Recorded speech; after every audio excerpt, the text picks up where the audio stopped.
Video like जरूर कर लीजिए और ऐसे वीडियो लगातार फ्री में पाने के लिए चैनल को तुरंत सब्सक्राइब कर लीजिए और बेल आइकन को जरूर टैप कर लीजिए ताकि आगे भी सारे वीडियो आपको मिलते रहे। यूट्यूब में फॉलो करते हैं तो प्लीज ये वाला फ्री टेलीग्राम चैनल जरूर ज्वाइन कर लीजिएगा। सारे नोटिफिकेशन सारे अपडेट यहीं पे आते हैं, ध्यान रखिएगा। सारे क्वेश्चन अटेम्प्ट करिए और स्कोर अपना तुरंत कमेंट करके बताइए कितने सही हो रहे हैं कितने गलत हो रहे हैं, जल्दी से कमेंट करके बताइए।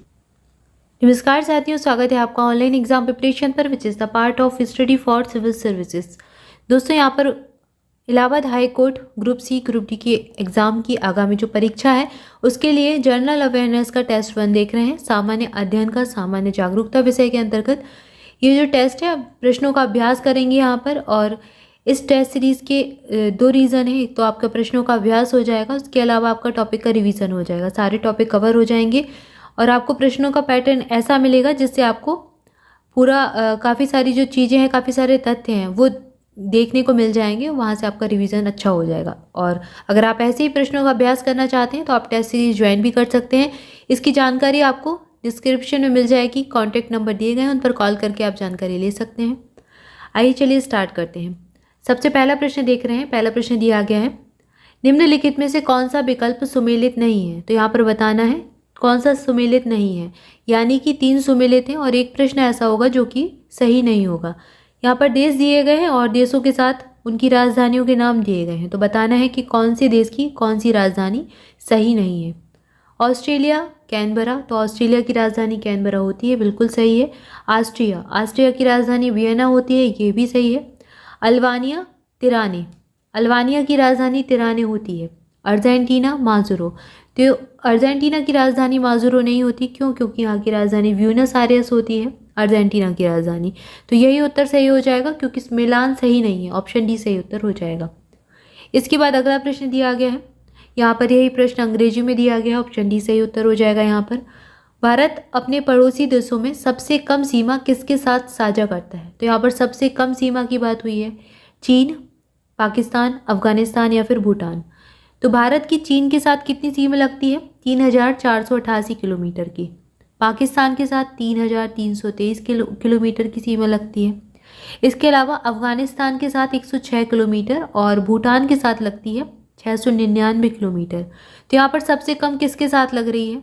ऑप्शन में जो दिए गए हैं उनमें अफगानिस्तान, और वैसे भी सबसे कम सीमा अफगानिस्तान के साथ ही लगती है 106 किलोमीटर। सबसे ज़्यादा सीमा अगर पूछे तो बांग्लादेश के साथ लगती है, कितनी लगती है? 4096 किलोमीटर सीमा, दशमलव में 7 भी होता है। इतनी सीमा बांग्लादेश के साथ भारत साझा करता है और सबसे ज़्यादा यही है। सबसे कम अफगानिस्तान के साथ 106 किलोमीटर, और कुल मिलाकर पड़ोसी देशों के साथ जो सीमा भारत की लगती है सबकी मिला लें, चीन, पाकिस्तान, भूटान, बांग्लादेश, सबकी मिलाकर 15,106.7 किलोमीटर सीमा भारत साझा करता है अपने पड़ोसी देशों के साथ। तो यहाँ पर हमने सारी चीज़ें देख ली। इसके बाद अगला प्रश्न देखेंगे। अगला प्रश्न भी राजधानी से ही है। मैसेडोनिया की राजधानी पूछी गई है। मैसेडोनिया की राजधानी कौन सी है? स्कॉप्जे, एटाना नरीवो, लिलोंगवे या फिर मोंटे कार्लो।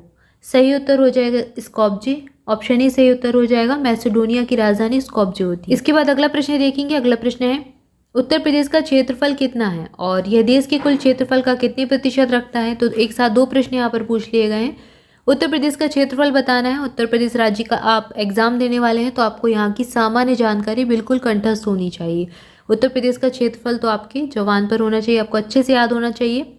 अब यहाँ पर सही उत्तर हो जाएगा ऑप्शन ए, 2,40,928 वर्ग किलोमीटर क्षेत्रफल होता है और 7.32% ही देश के कुल क्षेत्रफल का है। उत्तर प्रदेश जनसंख्या के आधार पर सबसे बड़ा राज्य भी है। तो यहाँ पर सही उत्तर क्या हो जाएगा? Option A. इसके बाद अगला प्रश्न है, निम्नलिखित में से कौन सा विकल्प सुमेलित नहीं है। अब यहाँ पर भारत के राज्य दिए गए हैं, उनकी राजधानी दी गई है, तो बताना है कौन सा सही नहीं है। मिजोरम आइजोल बिल्कुल सही है। मणिपुर दिसपुर, तो मणिपुर की राजधानी क्या दिसपुर होती है? नहीं, मणिपुर की राजधानी इम्फाल होती है, तो यहाँ पर यही सही हो जाएगा, ये सुमेलित नहीं है क्योंकि मेघालय की शिलोंग सही है और सिक्किम की भी गंगटोक होती है।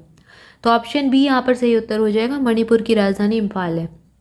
अगला प्रश्न है, निम्नलिखित में से किस वर्ष राज्य परिषद एवं जनता के सदन के स्थान पर क्रमशः राज्यसभा एवं लोकसभा शब्द को अपनाया गया था? तो ये शब्द कब इंट्रोड्यूस किए गए थे, कब ये अपनाए गए थे, ये बताना है। 1951 में, 1952 में, 1953 में या फिर 1954 में। सही उत्तर हो जाएगा 1954, ऑप्शन डी सही उत्तर हो जाएगा यहाँ पर 1954 से राज्यसभा और लोकसभा ये शब्द सामने आए थे, उसके पहले राज्य परिषद और जनता का सदन इन नामों का प्रयोग किया जाता था। ठीक है, इसके बाद अगला प्रश्न देखेंगे। अगला प्रश्न है निम्नलिखित में से कौन सा सुमेलित नहीं है। अब यहाँ पर भी बताना है, तो 3 सुमेलित हैं, 1 सुमेलित नहीं है, ये बताना है। बजट सत्र कब से कब तक होता है? फरवरी से मई तक, बिल्कुल सही है। मानसून सत्र जुलाई से सितंबर माह तक, तो ये भी सही है। शीतकालीन सत्र नवंबर से दिसंबर माह तक, तो ये भी सही है। सही उत्तर हो जाएगा उपरोक्त में से कोई नहीं, क्योंकि सभी सुमेलित हैं, कोई भी गलत नहीं है। ऑप्शन डी सही उत्तर यहाँ पर हो जाएगा। इसके बाद अगला प्रश्न देखेंगे। अगला प्रश्न है भारतीय संविधान की किस अनुसूची में राज्यसभा के लिए राज्यों और संघ राज्य क्षेत्रों में सीटों के आवंटन का प्रावधान उल्लेखित है? तो राज्यसभा की जो सीटें हैं, राज्यसभा में स्थानों का आवंटन किस अनुसूची में बताया गया है, ये बताना है। 3री अनुसूची, 4थी अनुसूची, 5वीं या फिर 6ठी? सही उत्तर क्या होगा? ऑप्शन बी सही उत्तर हो जाएगा। 4थी अनुसूची में राज्यसभा के बारे में जो है आवंटन, स्थानों का आवंटन बताया गया है। अगला प्रश्न है भारत की पहली अभिनेत्री कौन थी जिन्हें राज्यसभा के लिए नामांकित किया गया था? तो राज्यसभा के लिए नॉमिनेट होने वाली पहली अभिनेत्री कौन सी थी, बताना है। जयललिता, रेखा, नरगिस दत्त या फिर बैजंती माला? यहाँ पर सही उत्तर हो जाएगा ऑप्शन सी, नरगिस दत्त पहली अभिनेत्री थी जो कि राज्यसभा के लिए नामांकित हुई थी। क्लियर है? इसके बाद आगे बढ़ेंगे, अगला प्रश्न देखेंगे। अगला प्रश्न है परिसीमन आयोग की सिफारिशों के लागू होने के बाद, जब 2008 से लागू हुआ, ये सिफारिशें लागू हुई, तो लोकसभा में अनुसूचित जनजातियों के लिए सर्वाधिक आरक्षित सीटें किस प्रदेश में हैं? तो कौन सा राज्य ऐसा है जहां पर अनुसूचित जनजातियों के लिए सबसे ज़्यादा आरक्षित सीटें हैं लोकसभा? ये लोकसभा की बात हो रही है। उत्तर प्रदेश, बिहार, मध्य प्रदेश या फिर गुजरात?